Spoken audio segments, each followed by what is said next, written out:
Bonjour et bienvenue à notre réunion de midi. Nous sommes jeudi, le 25 septembre 2025. Nous n'avons pas d'annonce pour vous aujourd'hui, donc on peut passer directement à vos questions. Please. Hi, Lisa Hesselund from Danish TV2. I have a question for you regarding the drone incursions over Danish airspace again last night. First of all, if you are in contact with the Danish authorities on this issue, and secondly, if so, what are the concrete measures being taken right now from an EU-European perspective? And maybe also, lastly, if you can give a status on the works on the drone wall, where I understand that Denmark is also now working together with other EU countries on enhancing security, specifically regarding drones. Thank you. Thank you for your question. I can confirm that the Commission is indeed in touch with all our Member States, not just those affected by these recent incursions, but all Member States, to discuss these very serious topics of security. And I can tell you that they will also be discussed in some detail between President von der Leyen and the heads of state at the informal council in the country you know best next week. As regards the ongoing work on the drone wall, I pass the floor to Thomas. Thank you, Olaf. And indeed, these latest drone incursions highlight, once again, I have the impression now that I'm saying this every day on the podium, but highlight once again the work that is currently ongoing to build such a drone wall. First announced by the President, now being implemented very carefully by Commissioner Kubilius.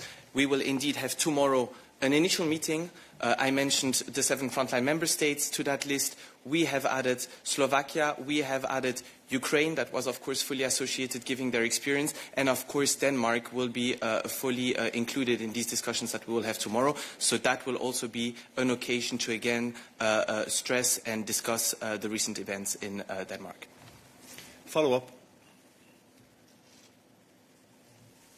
Yeah, just to follow up on those discussions, can you shed a bit more light on what exactly is being discussed during these conversations, where I understand that there are capability gaps and there is need for funding, but can you be a bit more specific in terms of what needs to be discussed and maybe also a timeline of this work taking place? Thanks. So we're not starting from zero. I mean, we didn't start yesterday or even at the State of the Union. I mean, if the President has announced it, it's precisely because she knows that we can deliver on that. And this is the work that is currently being done by Commissioner Kubilius. Now, where are we? We have capabilities already. Our member states are in the driving seat. They have certain capabilities. Hence, this initial meeting first with the frontline member states. Let's see what they can already put on the table. If they want to put it on the table.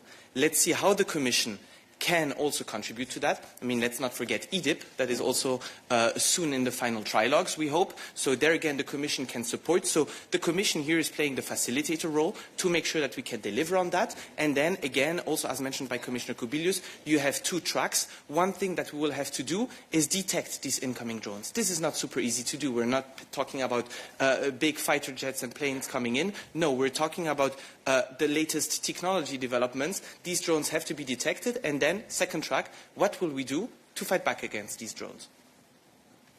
Many thanks, Thomas. Other questions on the drone wall or issues relating to security and defence? Please go ahead. Yes, thank you. This is Fabio Napoli for the Italian news agency Public Policy. I would like to know if the Commission is in contact with private industries on these drones wall, and if so, I would like to know which ones and from which countries they are come from. Thank you. Thank you, Fabio. When it comes to the private industry, I mean, we have attractive programs to which, of course, they can participate. Now, more specifically on this drone wall, as I just said it, member states are in the driving seat. They're the ones now that receive tentative allocations under SAFE. What can they do now? It's develop their first projects. These plans, these projects, will have to reach the Commission by the 30th of November, so they will be in touch with the other member states, with the industry, and we will then assess the feasibility of these plans. So the ones here, when we're talking specifically about this, in charge of contacting the industry and developing this, will be the member states. Thank you. Other questions on the drone wall or security and defence? Jorge. Yes, Thomas, you listed the names of the countries that are going to participate in this meeting, but at this stage, isn't it more appropriate to open this format to basically all member states, given that this is clearly a problem, a challenge with a European dimension? Thank you. Thank you, Jorge. Very important point indeed. We start first with these frontline member states and the additions that I've made and announced over the last couple of days. Why do we start with them? First, because we have seen the recent events. We will see their capabilities and their gaps, but you're fully right, this discussion will be opened.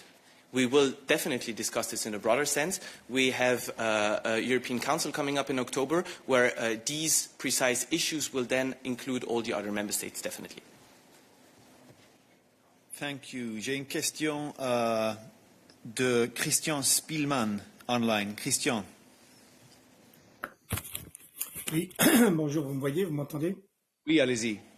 Ok, Thomas, une question financière, ça va coûter combien ce mur de drones? Une question pratique, est-ce que vous êtes en train d'essayer de monter une espèce de zone démilitarisée à la manière de celle qui existe entre les deux Corées? Et est-ce que c'est faisable sur toute la frontière qu'il y a avec la Russie? Zelensky, qui connaît bien le problème, a dit qu'il avait une expertise et qu'il disait qu'ils avaient créé des couloirs de la mort de 20 km pour essayer de bloquer toutes les incursions et de bloquer les drones. Et une troisième petite question, un bouclier sans épée, ça sert à quoi? Je veux dire, si on n'a pas de dissuasion, si on ne décide pas qu'on doit abattre les éléments intrus, qu'est-ce que ça va servir? Il y a beaucoup d'experts qui disent que le mur de drone, c'est complètement inutile, c'est très onéreux et ça ne dissuade en rien. Donc voilà toutes les questions que je me pose. Merci. Et j'aurai une autre question après, toujours en défense, mais pour après. Merci. Alors, je vais essayer de le faire dans le sens inverse parce que ça me permettra plus facilement de me souvenir des questions. Un bouclier sans épée. Il nous faudra l'épée, il nous faudra le bouclier. On est d'accord là-dessus. Quand je parlais des deux volets, effectivement, c'est d'abord le bouclier. Il va falloir détecter ce qui rentre. Il va falloir légèrement se protéger.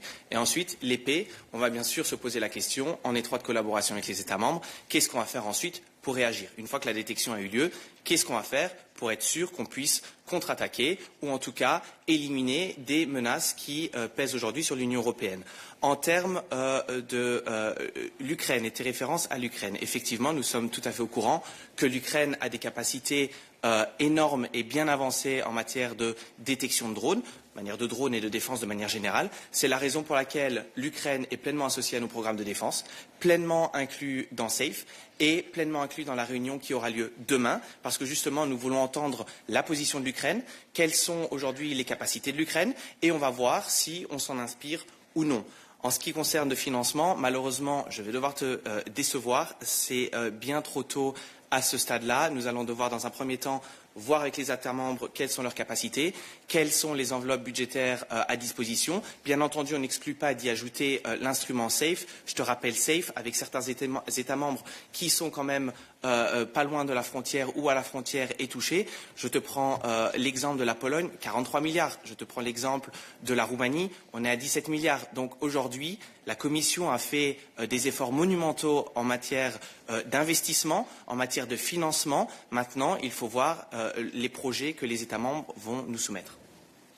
Merci Thomas. Staying online, I have Sandor from Euronews. Go ahead. Oops. Yes, hi. I would like to know, for tomorrow's consultation, the participation of the member states is based on the invitation by the Commissioner, right? Is that correct? It's based on a follow-up to the recent trip both the President and Commissioner Kubilius had to the 7 frontline member states. Now, of course, some member states have been added. I mentioned yesterday Slovakia because there was an exchange and a joint commitment, and I also mentioned Denmark just now to the first question. Stay online for a while longer. I have Valentina. Thank you so much, Valentina Vassilieva, TVP. Today it was information that Warsaw is moving to allow its military forces to shut down drones over Ukraine without EU and NATO approval. What do you think about that? Do you support this idea? Are you against it? What do you think about that?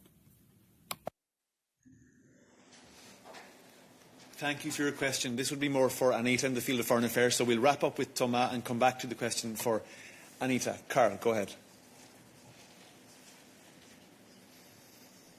Carl de Meyer pour les Échos. C'est en français puisque c'est un follow-up sur la question de Christian.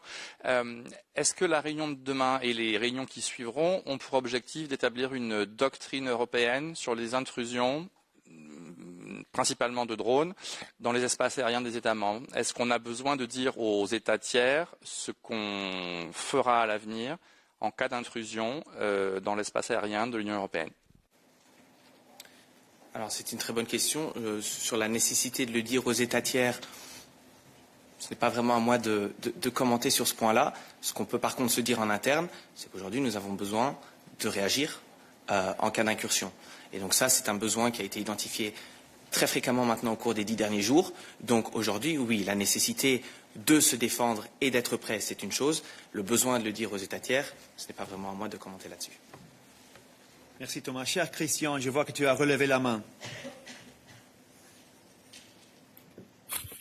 Oui, je voulais revenir sur ma deuxième question qui est liée à la défense. Je voudrais savoir si à la Commission, vous êtes préoccupé par la bataille qui oppose la France et l'Allemagne sur l'avion de combat de l'avenir.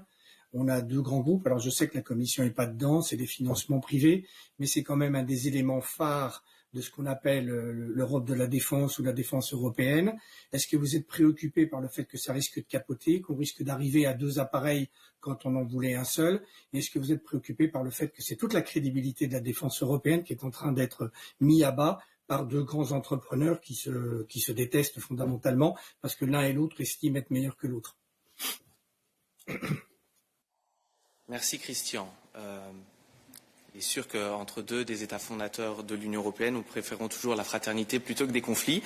C'est également le cas dans le domaine de la défense.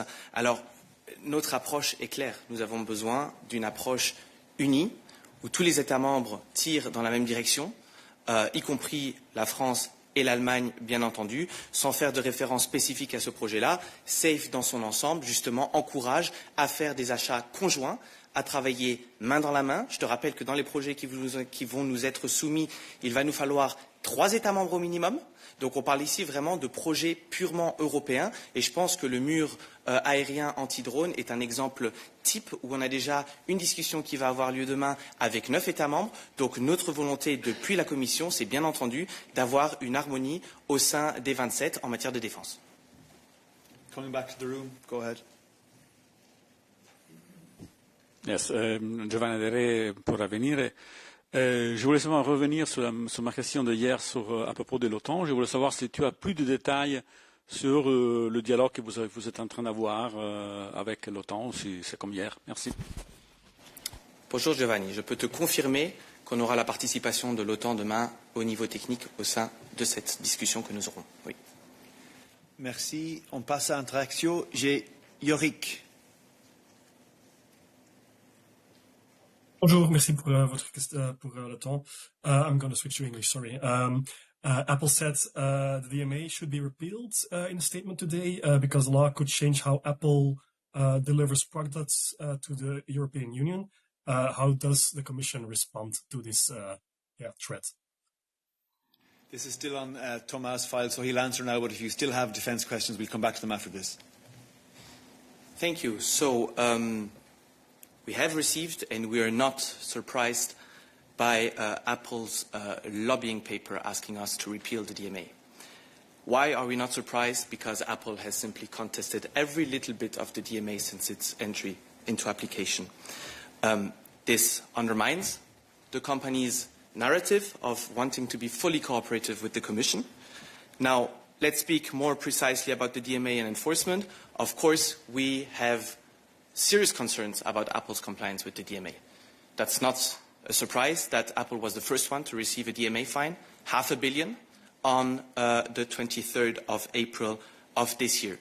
And that's not all. There is another ongoing case where, again, all options remain on the table. We even engaged proactively with Apple. We have facilitated DMA compliance when we came up with the specification decisions and when we told them how they could be compliant when it comes to interoperability. Result of this positive engagement, after 2 months, Apple came back and asked us to scrap everything.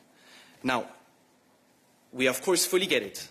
Companies want to defend their profits at all costs, but that's not what the DMA is about. The DMA is about giving consumers in the EU more choice and giving our businesses the possibility to compete fairly.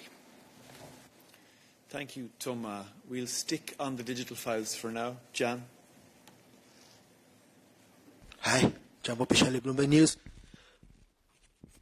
2 quick questions. First of all, are you going to repeal the DMA in response? The second question is more, I suppose, serious, which is, I think Apple has alleged that it engaged constantly with the Commission about how to square the circle between what it sees as serious concerns about privacy, security, essentially that derives from giving access to external developers to some features and some parts of its devices, such as microphones, and the requirements of the DMA. But what Apple is conveying is that the Commission has not really provided any feasible solution. It wasn't willing to engage with the company on these specific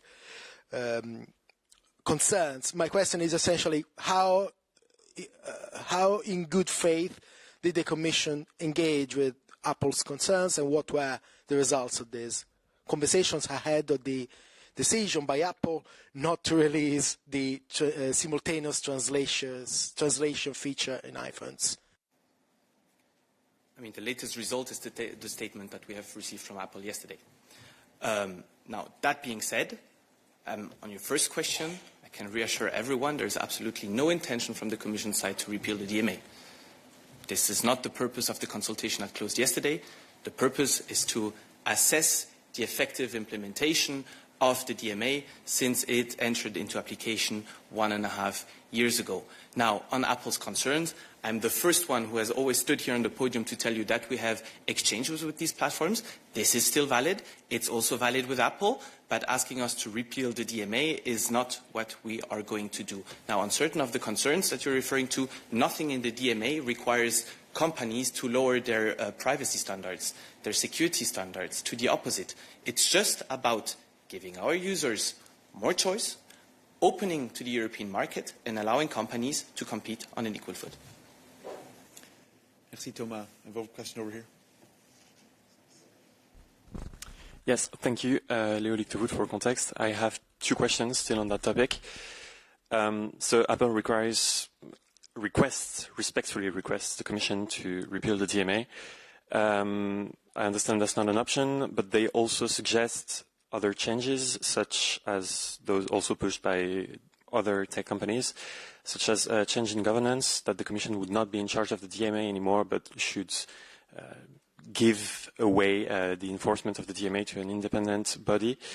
Not going into details, because I understand that you cannot give final details on the results of the consultation, but is DMA governance one of the topics that you will study in the review of the DMA, and are there options where governance as it currently stands will be changed?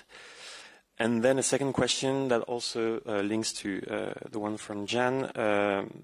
There's a lot of talks from the companies that they've asked a lot to the Commission and the Commission is not responding. On your side, on the Commission side here, you said a lot of times that the Commission is engaging proactively and there's a constructive discussion, even currently with the remedies that Apple and Meta are supposed to implement after their fine in April. You've said several times that constructive discussions were still going on. seeing Apple say the same things over and over again, the Commission saying Apple had the chance to engage with the Commission and even more than what the law allowed to do, that doesn't sound like a constructive dialogue to me. So they also say in their DMA response and press releases that the Commission is targeting unfairly US companies, taking some words from the Trump playbook. Do you still consider your relation with the gatekeepers as a constructive discussion? Thank you. Thank you, Leo. I'll start with the second question. And if this changes now the relation we have with Apple, no, we are not basing DMA enforcement and relations we have with companies based on public statements. That's not how we work. How we work is we look at the measures and implementation of the DMA by the companies. That's our focus, and it's based on that we judge potential enforcement steps. So the statement we have received or the report we have received yesterday will not have an impact on how we enforce the DMA towards these companies, or that company rather, in this specific case. Now, on your first question, good thing is not for companies to decide our governance structure. This is our exclusive competence. We decide how we want to enforce the DMA and who is enforcing the DMA. I am absolutely not aware of any idea to change the governance structure of the DMA, precisely because we have independent experts, very capable experts, both on the DMA and the DSA, who enforce the legislation in complete independence, and they're never looking at the color of a company. They're not targeting US companies, they're not targeting Chinese companies, they're not targeting European companies. They just look at the company and how they comply with the rules. Thank you, Thomas. Other questions on the digital areas that Thomas covers? Razier. Okay, are there other Apple questions first? No, then go ahead, Raz. I just wanted to get Razia Akoch, AFP News Agency. I just wanted to get some clarity about social media, because I wasn't here for the State of the Union, and then we saw Madam President von der Leyen made some remarks yesterday about social media ban. Now, I remember back in June, both yourself and the Commissioner really appeared to make it clear that such a social media ban at the EU level was not something that the Commission was considering, that it was something that was for the Member States to decide. I think von der Leyen's comments kind of suggest a little bit of a change in heart, and if so, what changed between June and now? And I just want to clarify, as if you're explaining this to me like you're talking to one of Olaf's children, does it actually mean the EU executive is considering an EU-wide social media ban if the expert panel that von der Leyen has said will convene recommends such a thing? Thank you. Thank you. Talking to both you and Olaf's children, we are leaving all doors open. It cannot be more clear than that. We are already frontrunners when it comes to the protection of our kids online. I said it 2 weeks ago. I mean, we have the DSA. We protect them from illegal content. We protect them from harmful designs. We protect them from addictive designs. But today, the reality is constantly evolving, constantly changing. And should we today, as public institutions, say, no, we're good, let's not go a step further? That's not how we operate. If we need to go a step further to protect our kids, then why not? So let's just leave all doors open. To give you just some figures about how critical the situation is, if you allow me, 1 in 6 teenagers in Europe has been cyberbullied. 1 in 8 has already claimed of having cyberbullied another child. Let's go to Germany more specifically. TikTok is used by half of children aged between 6 and 13 in Germany. Half of German kids between that age. That's even below the legal threshold established by TikTok in their own terms and conditions. If you want to go to the neighbor country, you go to Austria. Instagram is used by 70% of children between 11 and 14. So today we definitely need to ask ourselves the question, is it enough today what we're doing? This is precisely the door that our president is leaving open today. I should just add that Razier Thomas has 2 beautiful sons of his own, so you can use those in reference next time. other questions on digital for Thomas? David. Thank you, Olof. In fact, it is for both of you, because in 2024, during the electoral campaign, President von der Leyen said that a ban on TikTok was a possibility, was on the table. Now, you have just mentioned new figures which are quite worrying. The President herself yesterday mentioned the addictiveness of those apps. So I'm wondering if the door is open also to a ban on TikTok. Thank you, David. That's not really where I would disagree with you. I get your point. Where I would slightly disagree with you is the fact that we will not, as public institution, decide what social media channels our citizens can use. This is not our role. We take the problem the other way around. We want companies to follow our rules to make sure that our citizens can use it in a safe way. So taking children apart, it's not for us to determine if you, David, are allowed to use TikTok or not.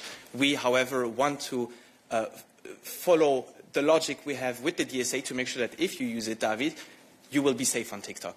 And that the algorithms and the systems put in place by TikTok will not go against our fundamental rights here in the EU. That's one thing. Now, you're mentioning TikTok. Let me just remind that at least at corporate level, this we can do. We have decided 2 years ago to ban TikTok from corporate devices, and that decision is still ongoing, is still in force. Follow-up. Yes, thank you. Can you explain me how TikTok could be not addictiveness for all the users, technically? Because, I mean, I don't have the speech right here, but what President von der Leyen said yesterday is that the algorithm of such application, not just TikTok, but other, are built to make money. That was the message. So, can you explain from a technical point of view how you can change this behavior by the social platform or whatever? Thank you. Grazie, David. I'll hand over the floor to Thomas in a sec. But I mean, to be clear here, what the President has done is, identified the contours of a problem as we see it, and getting to how we address that problem, that challenge, is something that will be ongoing work. We're not there yet. But Thomas, if you want to add something, go ahead. Yes, maybe just briefly on addictive designs. It's not only about addictive designs. Addictive designs can be extremely problematic indeed for kids.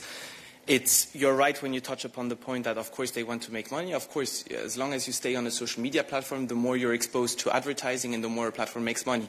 That's a business model we all know a little bit. Where we have a big issue with, and what the DSA is also tackling, is when an addictive design is harmful. If you allow me, it will take 1 minute, but just a concrete example.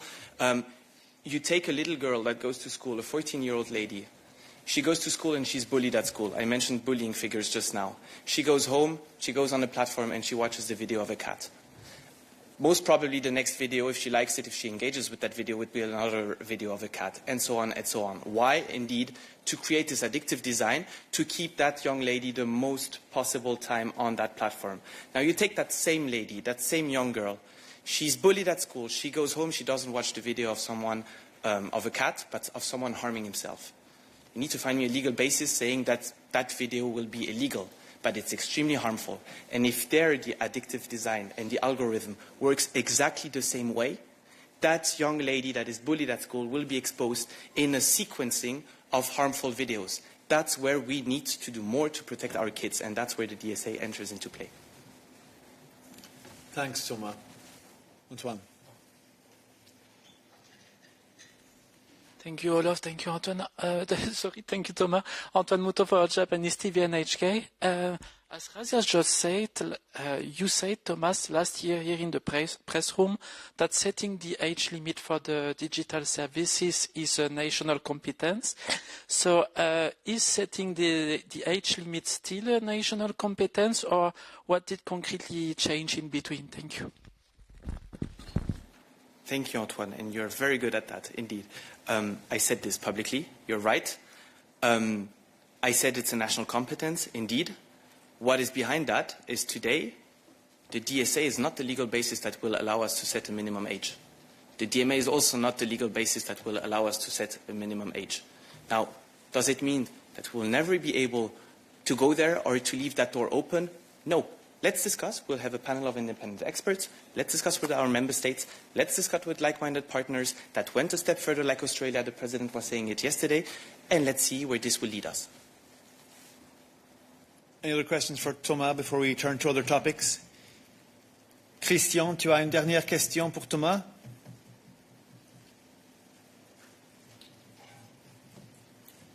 Oui, rapidement, combien de temps vous donnez pour arriver à cette analyse? Il y a des États membres comme la France qui demandent effectivement à pouvoir avoir le droit d'imposer une limite d'âge pour les réseaux sociaux. Si ça prend 2 ou 3 ans, on est dans les limbes. Merci Christian, c'est la raison pour laquelle je pense que la présidente est aussi de plus en plus présente sur le sujet et s'exprime et est de plus en plus vocale. Le groupe d'experts qui va justement rapporter à la présidente sur ces dossiers-là va être mis en place très rapidement. Le DSA continuera à faire son travail dans un domaine parallèle. Donc oui, le travail est pleinement en œuvre et actif au sein de la Commission sur ce dossier-là. Merci, Thomas. We're going to pass to other topics now, David, because Thomas has been up for a good while now. 1 sec. We're going to pass to other topics now. Thomas has been up for half an hour. I need to take other questions here. Please go ahead.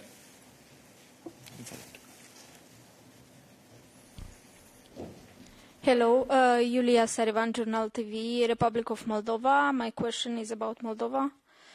So I would like to ask, as you all know probably, but if you don't know, we have parliamentary elections this Sunday, and Moldova is Russia's target right now, not military, but Russia is trying to influence the results of these crucial elections, and is using disinformation. Also, investigative journalists, they prove that Russia is using Moldovan people, training them in other countries for organized destabilizations on Sunday or after the elections. Also, these journalists prove that Russia is trying to buy voters in order to influence the results of these elections. I would like to ask you what kind of disinformation tactics you will notice in Moldova, and what is the European Union doing to increase Moldova's resilience, and what are your expectations for this Sunday? Thank you. Thank you, Julia. Many questions, but allow me first to start with our message to Moldova and Moldovan people. First of all, these parliamentary elections are decisive for Moldova and its European future, and we stand closely with Moldova towards its European path. The message is very clear that it must be the vote of the Moldovan citizens that really counts, free of any foreign interference. And we are impressed by Moldova's strong resilience and all the efforts that the authorities are putting in ensuring the integrity of the electoral process. From the EU side, we are supporting Moldova in its efforts because they are facing really an unprecedented campaign of disinformation and not only. Now, allow me to go through your questions point by point. Indeed, we have seen these tactics already from last year with the referendum, with the presidential election. So it's not the first time that Russia is employing a textbook manipulation, disinformation tactics, but they're resorting to much more. You have mentioned vote buying, but we have seen also impersonation of a politician, of accounts. So they are deeply interfering in the electoral process as such.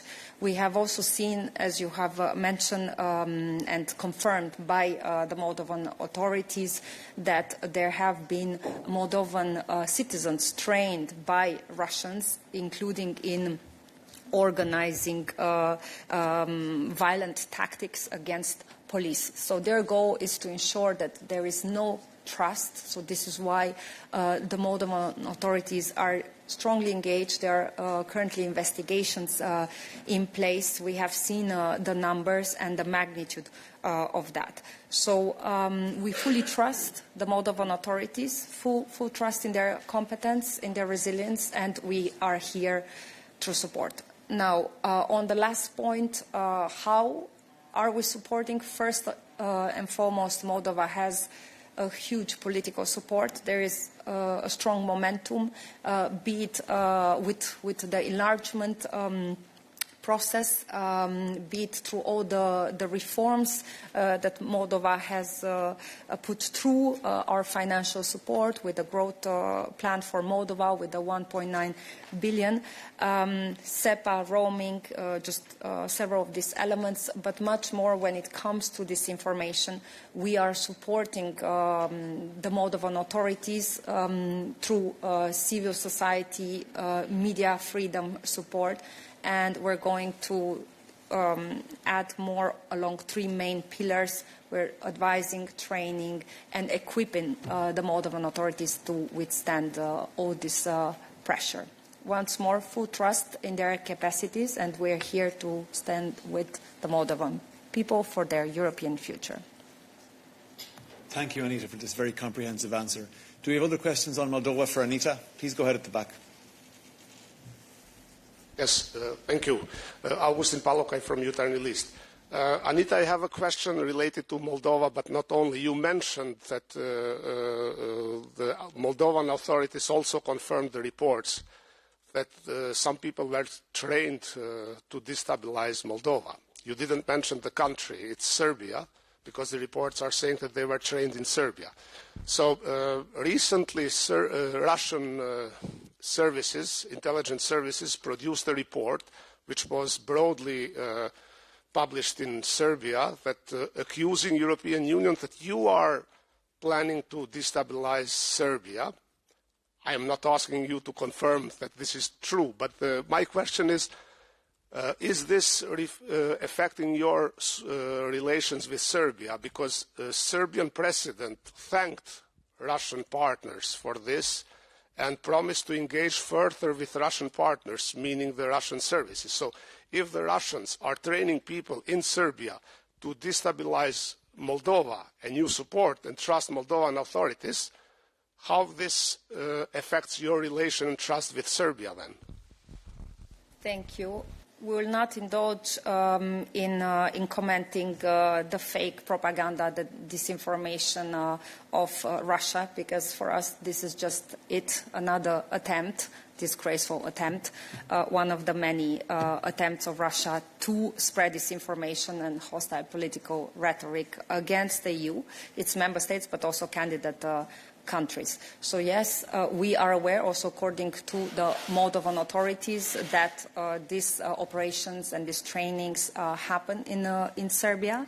Currently, according to the Moldovan authorities, 74 individuals have been detained. They are cooperating with the police, and once more, we fully trust in the ability and it's the full competence of the Moldovan authorities to carry out with the investigations and ensure a peaceful, free of any interference due process. Thank you, Anita. I have a few questions online, starting with Martin Anton. Martin.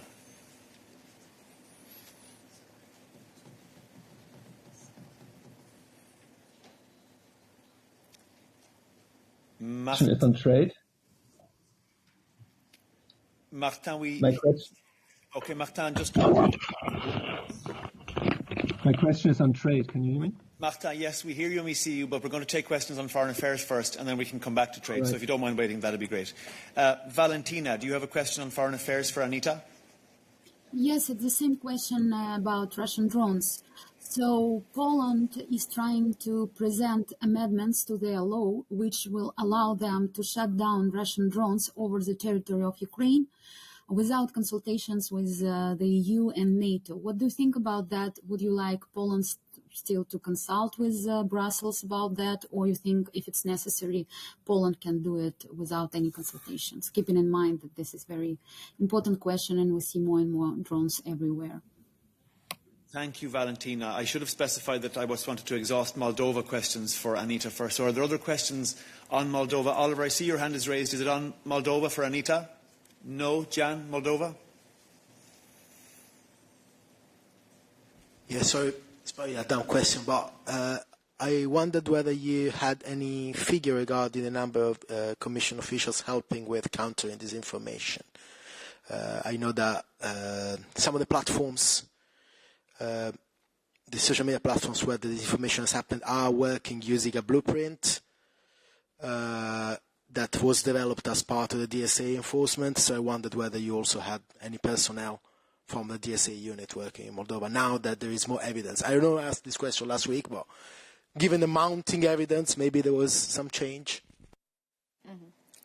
Thank you. I think Thomas can go more into the DSA area. From our side, as said, we have three main angles. We're training, advising, offering technical equipment to the Moldovan authorities in this regard, but also we're strongly communicating. We have increased both the tracking of the Russian narratives, and we are working to support the Moldovan authorities in debunking the disinformation.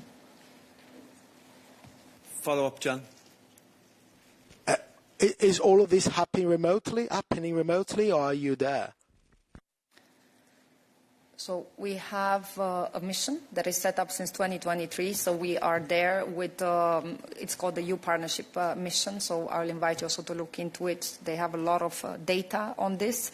And we have also set up a new European Digital Media Observatory hub called FACT since this year in July to look into disinformation campaigns and how we can better support.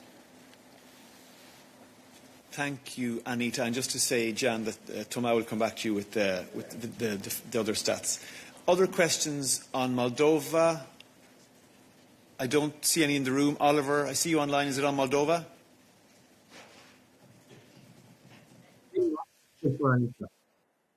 Yeah, then Oliver, go ahead. You ask your question and we'll come back to Valentina.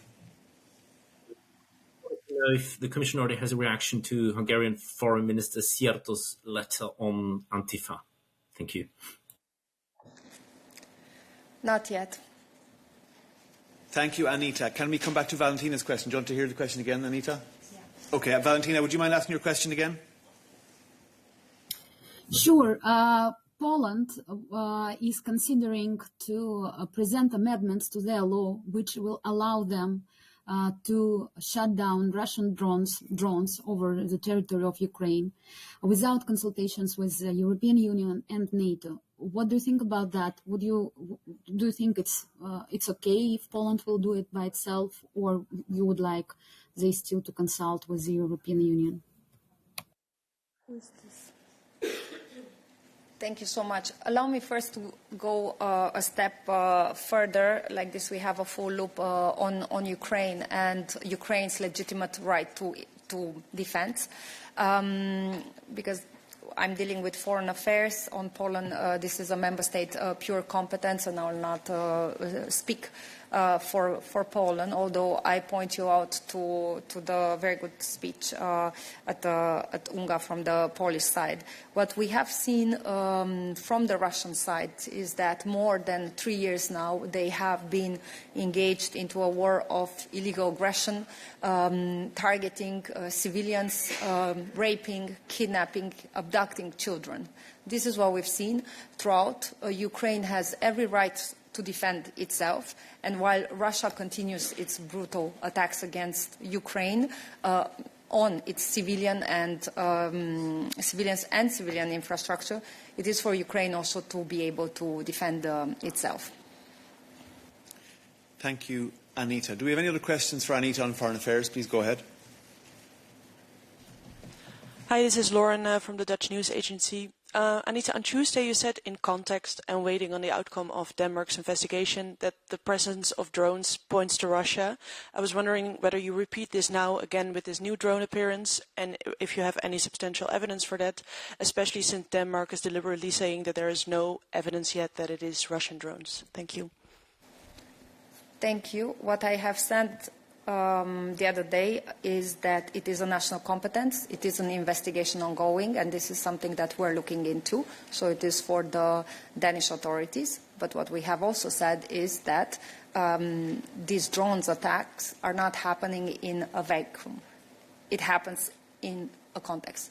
And when you're having so much proof in Poland, in Romania, in Estonia, and other EU member states, countries, of drones violating our European airspace, this is the context that we're having, and it points to one aggressor that stays consistent and constant in its reckless behavior, and that's Russia. Many thanks. Any other questions for Anita before we change topics? Go ahead.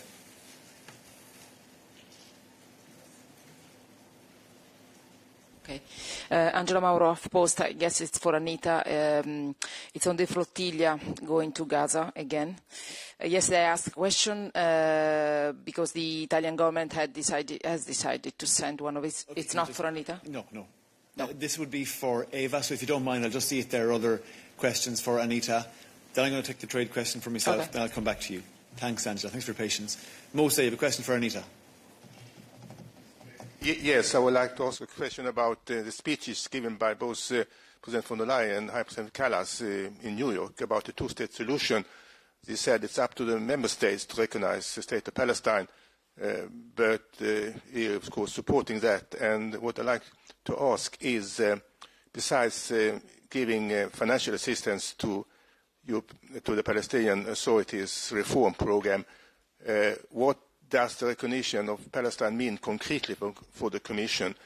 Will it, for example, take any steps to open an office or embassy in Ramallah, or will the Palestinian Authority be allowed to open a mission here in Brussels? Thank you. Thank you. Our position on Palestine is clear. The recognition of states is the competence of EU member states. On our side, we remain fully committed to two-state solutions, as mentioned throughout, and also lastly at UNCTAD by both the President and the High Representative, and we are, of course, ready to contribute throughout to all efforts, and we're calling on all parties to refrain from actions that would undermine its viability. Thank you. Anita. Magnus, is it on foreign affairs? Okay, go ahead. But I fear it might be a bit of a more of an Anwar-coded question, but I'll give it a shot anyway. Yesterday we had an interview with the former Palestinian Prime Minister, Mohammed Shatia, who said that there is really no need for a donor group from the EU's side. The EU already has 8 programs in full effect, and rather than creating a new entity, we should rather stay within the current programs. What does the European Commission think of that?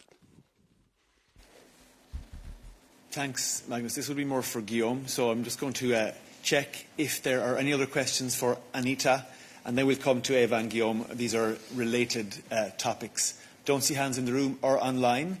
So let's start with the flotilla question for Eva, if that's okay. And I haven't forgotten you, Martin. I'll come back to you on trade, but these are related topics, so we'll take them in a cluster. Yeah, as I was saying, the Italian government is sending one of its navy ships to not to escort, but anyway to help or to be there with the flotilla vessels. Spain is doing the same, and according to some media reports, also Ireland is thinking of joining. So my question is, are you in contact with these member states? Is there anything, or other member states, on this topic? Is there, I don't know, a European initiative on this? There could be a European initiative on this, as there are 44 nationalities on these vessels. How are you treating this topic? Thanks, if you are treating it. Thanks. We are following, obviously, the situation very closely, and we take note of all the activities of the member states that want to protect the flotilla. Thanks, Eva. Any other questions on the flotilla for Eva? No, I don't see any questions. Any other questions for Eva on the topics she covers? No. In that case, I will bring up Guillaume to answer Magnus's question. If you don't mind asking it again, Magnus, that'd be great. And I haven't forgotten you, Martin. We'll get there, don't worry. Thank you, Olaf.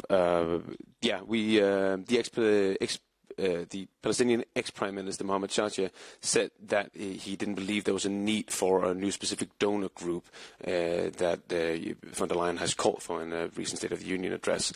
And so I wanted to get the European Commission's response to that rather than making up new instruments, we should work within the remits of the one we already have. Thank you.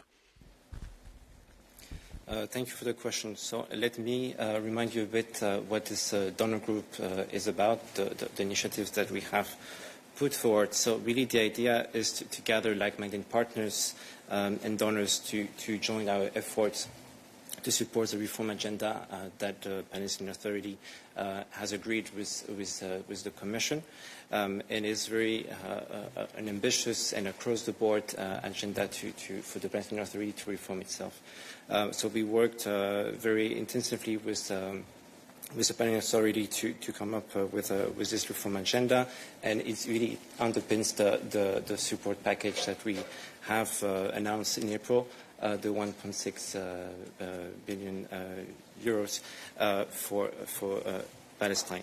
And the idea is really to capitalize this important document and to bring together other international partners to support this reform agenda, and also perhaps they could tag along to offer a more international support.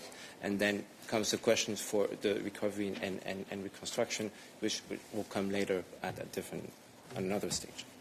Follow up? Yeah, thank you. But what kind of coordination have the EU been in with the Palestinian authorities? Is the European Commission convinced that the Palestinian authorities wants this new donor group? Thank you.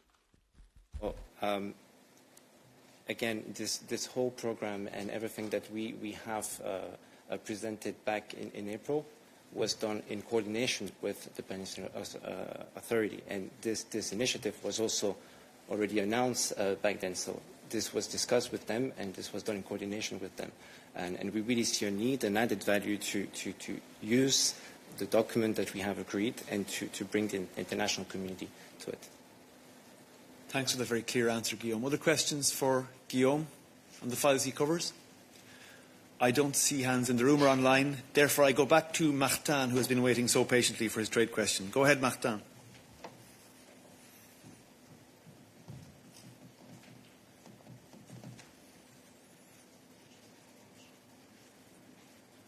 Martin, are you there?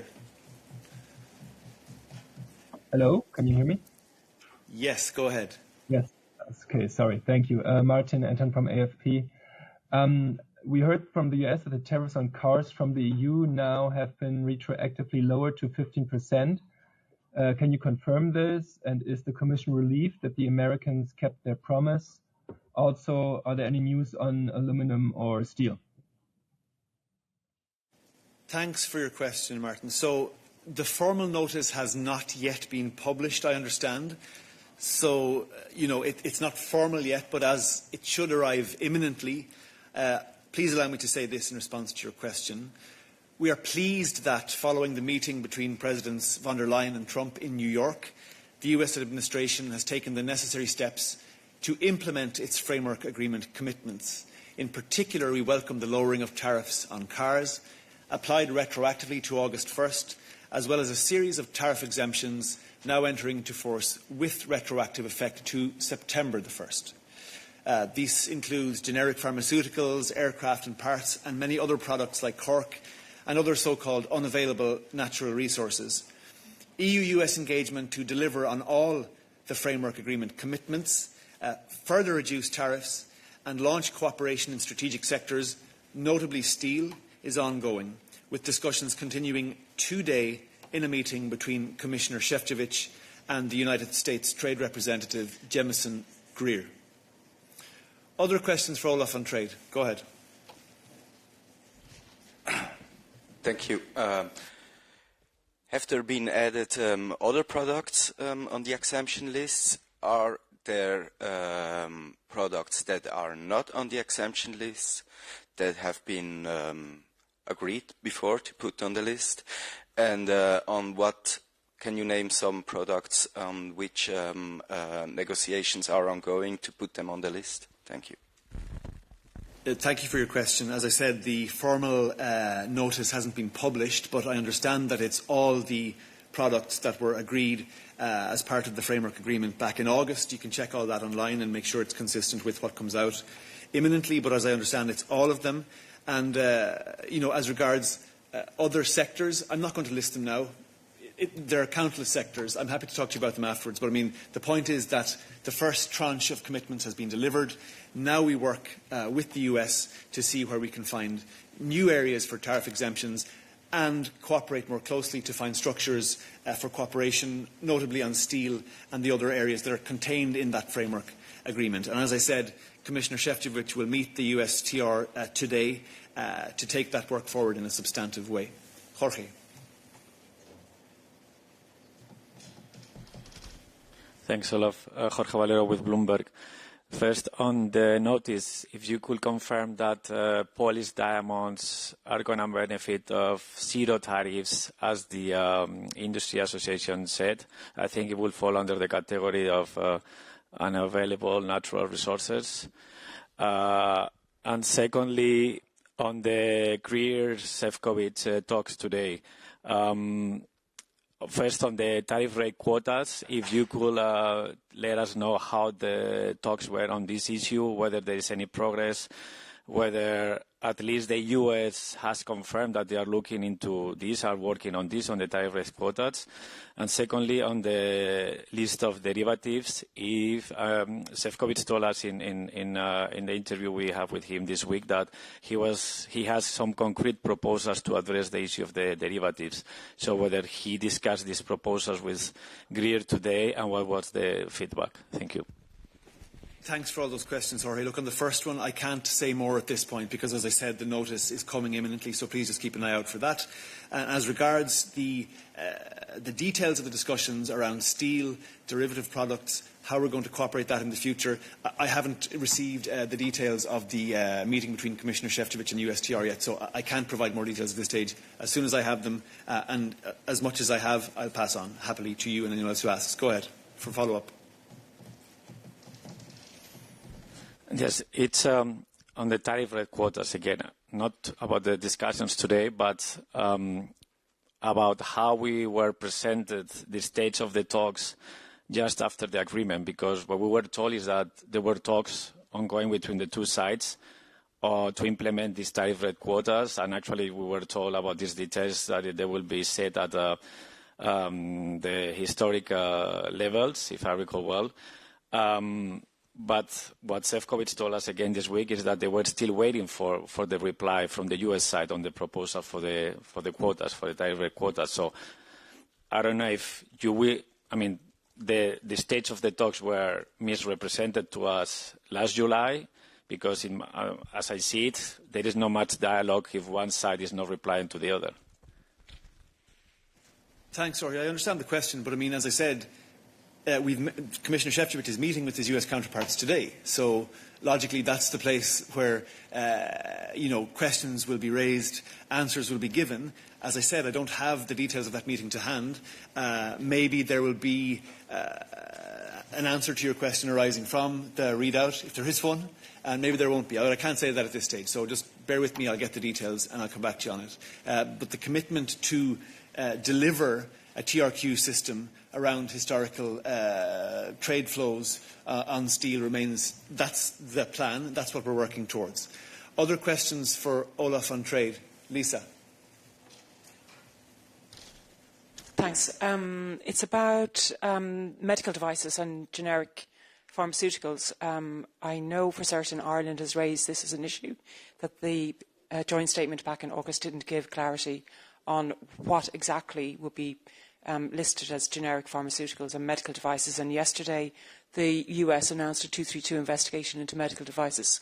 So are you concerned that the US, as Jorge said, is possibly not backtracking, but its intentions still aren't clear on those two sectors? Thanks. Thanks, Lisa.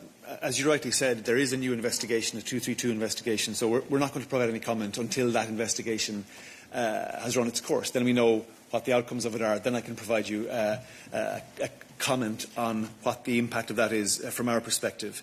And that's all I'm going to say on it for the moment. Other questions on trade? Go ahead. Yeah, it is on tariffs on Russian oil.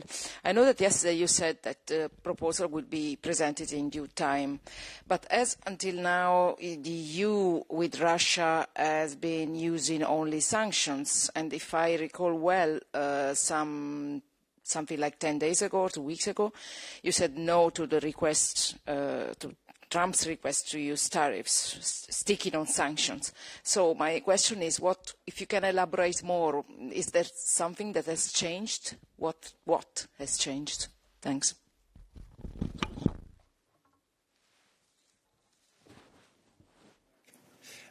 Nothing has changed.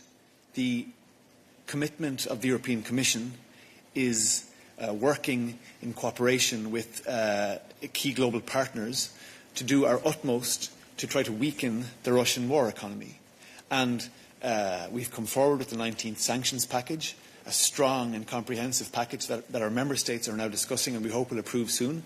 That, as President von der Leyen made very clear, contains a number of very targeted measures that we expect should add to the already immense pressure being applied to the Russian economy.